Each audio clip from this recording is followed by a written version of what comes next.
कथित भ्रष्टाचार प्रकरणाच्या एका प्रकरणात भारतीय क्रीडा प्राधिकरणाच्या कार्यालयावर सीबीआयनं गुरुवारी छापेमारी केली आहे। यावेळी साईच्या संचालकांसहित 6 जणांना ताब्यात घेण्यात आलंय। यामध्ये 2 साईमधील कर्मचारी तर अन्य दोघांचा समावेश आहे। वादाच्या पार्श्वभूमीवर सीबीआयची लीन होत असल्यानं केंद्र सरकारने मोठा निर्णय घेतला असून सीबीआयचे संचालक राकेश अस्थाना यांच्यासह 4 बड्या अधिकाऱ्यांचा सेवाकाळ कमी करण्यात आलाय। गुरुवारी संध्याकाळी तत्काळ प्रभावानं हा आदेश जारी करण्यात आला। अभिनेते आणि खासदार शत्रुघ्न सिन्हा यांना भाजपने अखेर तंबी दिली आहे। तुम्हाला पक्षाची भूमिका आणि धोरण पटत नसेल तर निघा, असं भाजप नेते आणि बिहारचे उपमुख्यमंत्री सुशील मोदी यांनी सुनावलंय। प्रभू रामचंद्र हे महाराष्ट्रात येणारे पहिले उत्तर भारतीय आहेत असं वक्तव्य भाजप खासदार पूनम महाजन यांनी केलंय। महाराष्ट्राचं आणि उत्तर भारताचं नातं खूप जुनं आहे। प्रभू राम हे महाराष्ट्रात येणारे पहिले उत्तर भारतीय होते असा संदर्भ त्यांनी एका कार्यक्रमात जोडला। काँग्रेसच्या आमदारांना भाजपनंच बंधक बनवून हॉटेलमध्ये डांबून ठेवल्याचा आरोप कर्नाटकचे मुख्यमंत्री कुमारस्वामी यांनी केला।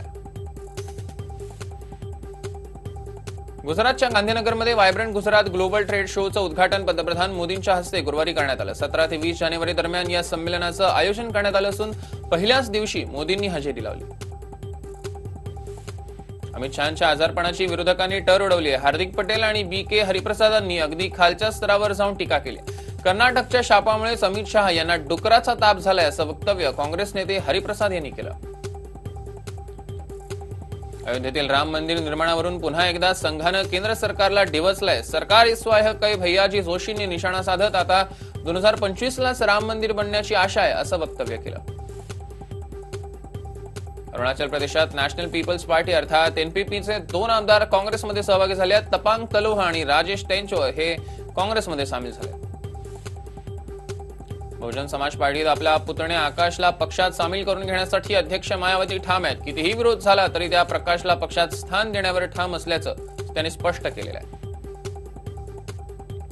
अजित डोवालांचा मुलगा विवेक डोवालच्या टॅक्स हेवन कंपनीवरून विरोधक केंद्र सरकारला कोंडीत पकडण्यासाठी आक्रमक झाले। काँग्रेसनं नोटाबंदीनंतर कंपनीला थेट कसा फायदा झाला असे थेट आरोप लगावले।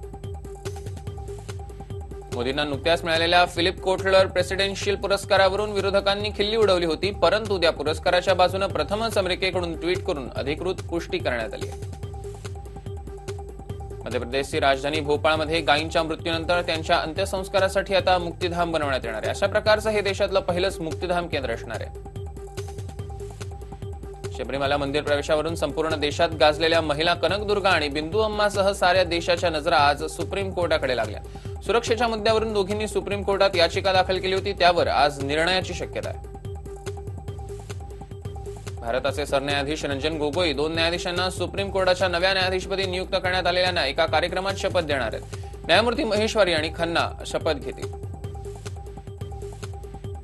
पत्रकाराच्या हत्येप्रकरणी स्वयंघोषित गुरु राम रहीमला जन्मठेपेची शिक्षा झालेली आहे। सध्याची 20 वर्षांची शिक्षा संपल्यानंतर त्यांना जन्मठेप लागू होणार आहे। जम्मू आणि काश्मीर सीमारेषेवर भारतीय लष्करानं पाकिस्तानी सैन्यावर मोठी कारवाई केलेली आहे। पाकिस्तानच्या 5 जवानांना ठार करण्यात आलं असून पाकचे अनेक बंकर्सही उद्ध्वस्त करण्यात आलेले आहेत। आयसीस या दहशतवादी संघटनेचं मॉड्यूल राष्ट्रीय तपास यंत्रणेनं उद्ध्वस्त केलं असून लुधियाना इथून तपास यंत्रणेनं एका मौलवीला ताब्यात घेतलाय।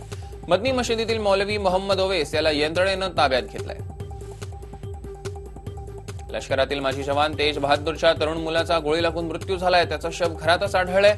पोलीस नेमका शोध घेत आहेत की हत्या आहेत की आत्महत्या। लष्करातील निकृष्ट खाद्यावर तेजपालनं आवाज उठवल्यावर तो देशभरात प्रकाशझोतात आला होता।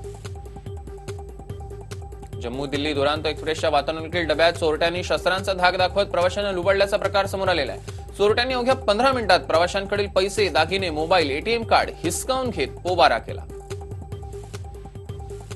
वेगवेगळ्या सोशल मीडिया अकाउंटवरून महिलेवर पळात ठेवणाऱ्या एका 24 वर्षीय आरोपीला नोएडा पोलिसांनी अटक केली। नोएडाच्या सेक्टर 20 मधील पोलीस स्थानकात रजत श्रीवास्तव विरोधात बुधवारी तक्रार दाखल करण्यात आली होती। राजधानी दिल्लीत एसयूव्ही कारमध्ये एका महिलेवर सामूहिक बलात्कार झाल्याची धक्कादायक घटना समोर आली। आनंद विहार येथील मॉलजवळ मंगळवारी रात्री एसयूव्ही कारमध्ये तिघांनी मिळून महिलेवर सामूहिक बलात्कार केला। या प्रकरणी एका आरोपीला अटक करण्यात आली असून एसयूव्ही कार जप्त करण्यात आलेली आहे। देशातील सर्वात मोठी सहकारी संस्था अमूलनं खोट्या जाहिराती प्रकरणी गुगलला नोटीस बजावली। खोट्या जाहिराती करत पैसा कमावल्याचा अमूलकडून नोटीसीत आरोप लावण्यात आलाय। गुगलनं बक्कळ नफा कमावल्याचा आरोपही यावेळी लावण्यात आला। माजी राष्ट्रपती राजेंद्र प्रसादानंतर कुंभमेळ्यात जाण्याचा मान आता सध्याचे राष्ट्रपती रामनाथ कोविंद यांना मिळालाय. गेल्या 66 वर्षांनंतर प्रथमच राष्ट्रपतींनी कुंभमेळ्याला हजेरी लावली आहे. देशाचे सकल राष्ट्रीय उत्पादन अर्थात जीडीपी मध्ये वाढ होत असताना अर्थव्यवस्थेत चलनवाढीचीही गरज असल्याचं रिझर्व्ह बँकेच्या अधिकाऱ्यानं गुरुवारी सांगितलं. नोव्हेंबर 2016 मध्ये सरकारनं 500 आणि 1000 रुपयांच्या चलनी नोटा बंद केल्या होत्या. तेव्हापासून अर्थव्यवस्थेत रोखीचा तुटवडा भासत आहे. मुकेश अंबानींची RIL कंपनी ही देशातील तब्बल 10,000 कोटी नफा कमवणारी पहिली कंपनी बनली आहे. RIL या 10,251 कोटींनी कमाई केल्याचं समोर आलेलं आहे. लवकरच आता 20 रुपयाचं नाणं बाजारात येणार आहे. 1 रुपयांपासून 10 रुपयांपर्यंतच्या नाण्यातही आता बदल होणार आहेत.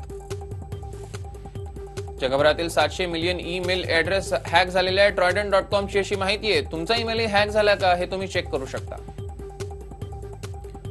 होंडा भारतात लवकरच आपली retro modern sport bike CB300R launch करणार आहे. कंपनीनं या गोष्टीला दुजोरा दिलेला आहे.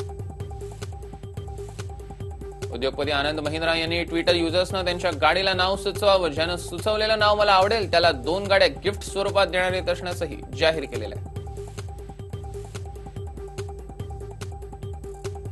रेल्वे प्रवाशांसाठी आता एक खुशखबर आहे. प्रवाशांना आता रेल्वेच्या स्थितीची माहिती सहज आणि अचूक मिळणार आहे. कारण रेल्वेने आपलं इंजिन इस्रोच्या उपग्रहाशी जोडलंय. त्यामुळे उपग्रहाकडून मिळालेल्या माहितीनुसार रेल्वेचं आगमन आणि प्रस्थानांची माहिती नोंदवणं सोपं जाणार आहे. यात कोणताही मानवी हस्तक्षेप नसणार आहे.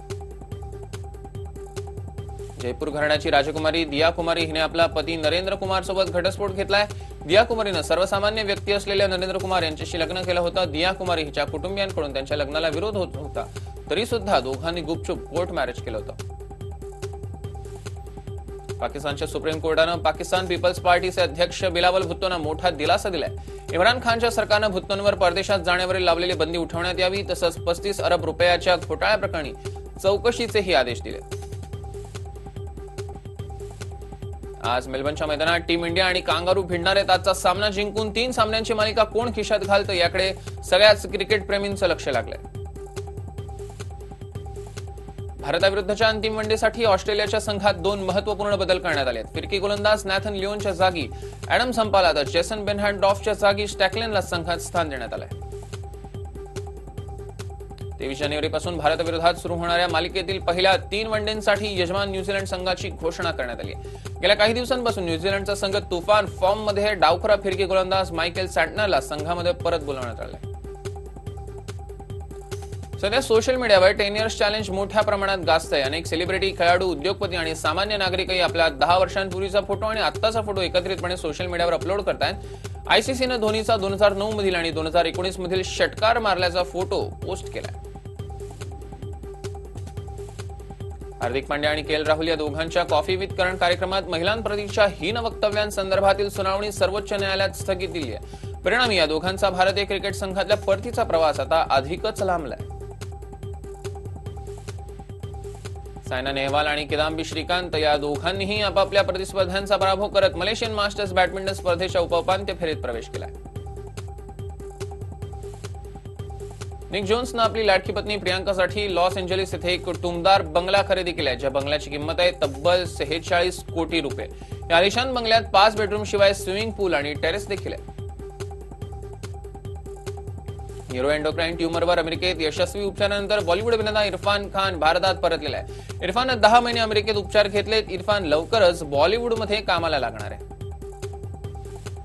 पुणे फिल्म फाउंडेशन आणि महाराष्ट्र शासन आयोजित 17व्या पुणे आंतरराष्ट्रीय चित्रपट महोत्सवाचा दिमागदार समारोप सोहळा गुरुवारी कोथरूड येथील सिटी प्राईड चित्रपटगृहात पार पडला. यावेळी चुंबक या चित्रपटानं यावर्षीच्या संत तुकाराम आंतरराष्ट्रीय मराठी चित्रपट पुरस्कारावर आपली मोहर उमटवली.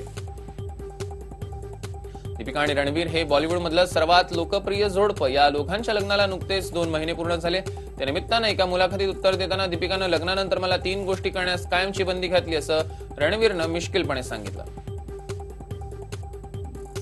श्रीदेवी बंगलो चित्रपटाच्या ट्रेलरवरून वाद निर्माण झाला. चित्रपटाचा ट्रेलर आणि दिवंगत अभिनेत्री श्रीदेवींचा अपघाती मृत्यू यात बरंच साम्य आहे. म्हणूनच ट्रेलरवर बोनी कपूर यांनी आक्षेप घेतला होता. बोनी कपूर यांच्या आक्षेपानंतर पहिल्यांदाच प्रियानं यावर स्पष्टीकरण दिलंय.